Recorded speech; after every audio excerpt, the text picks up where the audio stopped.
everybody, it's Jackie Jing, and today I'm going to be speaking with you about Carole Tuesday, the latest project from Shinichiro Watanabe.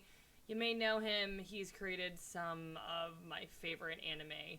Cowboy Bebop, Samurai Champloo, Space Dandy super popular, Macross Plus, okay? Yeah, so, the guy knows what he's doing, to say the least. So Carole Tuesday, it released on Netflix. It's been out in Japan, but we got access here in the United States to the first half of this, in my opinion, pretty awesome series. And this is a spoiler-free review, so I'm not going to be spoiling anything, so don't worry about that. But yeah, I'm going to be honest. I absolutely love Cowboy Bebop and Samurai Champloo because it's action and it has like these like really dark moments, and you know, we have these characters who are like working through trauma and they have these flaws and all this stuff, right? And I saw Carole Tuesday and I was like, this does not look like my cup of tea. We have like two girls playing music together and I see no action. Like, where's the gunfights? Where's the sword fights? Like, I'm not into this. But since it was Shinichiro Watanabe, I was like, all right, I'm going to check this out. So I was bored, like, the first few episodes. Like, I'm not even going to lie. Like, I was straight up bored. I do not care about, like, these girls. And it sounds so bad, but like, yeah, I know that they are dealing with like their stuff, and nothing as heavy as what we see the characters in Cowboy Bebop and Samurai Champloo dealing with. At least nothing like that's been revealed yet. But I mean, like, you know, one has super controlling parents, the other one's an orphan, and it's very like, I don't know, it just seemed like very typical to me. But I got like sucked into just like how cute these two girls were, and how they were like a little bit different, but they became friends, and they were literally, this sounds so cheesy, united by music. So cheesy, but like it was absolutely adorable.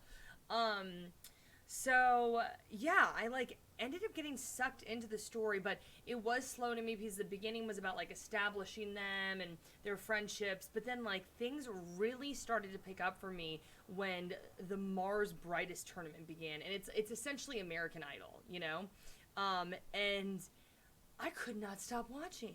And I remember like back in the day, I used to be super into like American Idol when it was on, you know, but I was like, okay, well, I know this concept, like, why am I going to keep on watching? But, like, they literally followed that formula, and I was intrigued to see what would come out of these competitions as much as I wanted to see what would happen at the end of a gunfight or a sword fight. Like, I wanted to see what happened when these two people went head-to-head, even though it was just them performing.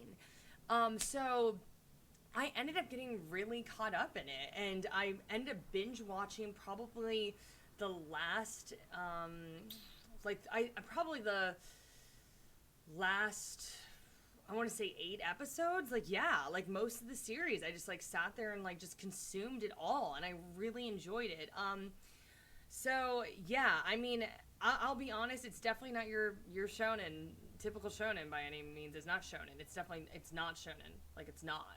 So that, like, for me, I was like, well, I'm not gonna like this. This is just not gonna be my cup of tea. But I ended up being really intrigued by the girls and wanting to see them succeed, and also just wanted to see what happened to some of the other players. You get to meet this girl named Angela, who is like a child star, and she's trying to like stay famous.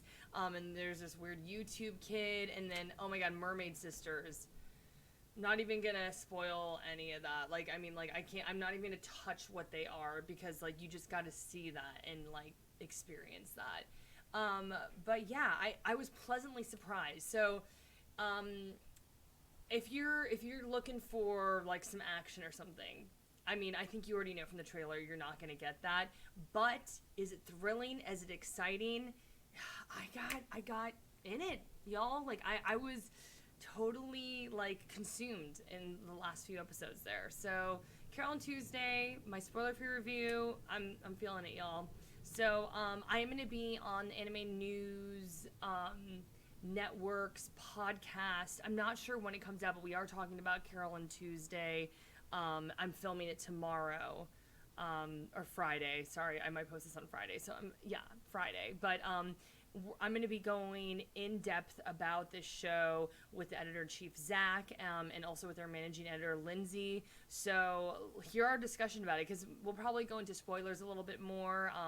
Hopefully, you can binge it, or you've already watched a little bit of it. But I'm excited to talk to them about it, because it's different than Cowboy Bebop and Samurai Champloo. Very different, but I'm want to see what happens to these two girls. I'm in on their story. So yeah, okay. So if you don't already, make sure you follow my podcast, Tall Girl Tell All, Spotify and Apple Podcasts, and then don't forget to follow me in all these things. Instagram, Facebook, Twitter, YouTube, Snapchat, and Twitch.tv/Sister of Ian. But I'd love to hear what you think about Carole Tuesday, or if you're excited about it, or if you're like, nah, dude, nah, because that's how I was. So I don't know, man. I want to hear what y'all think. So let me know. Bye.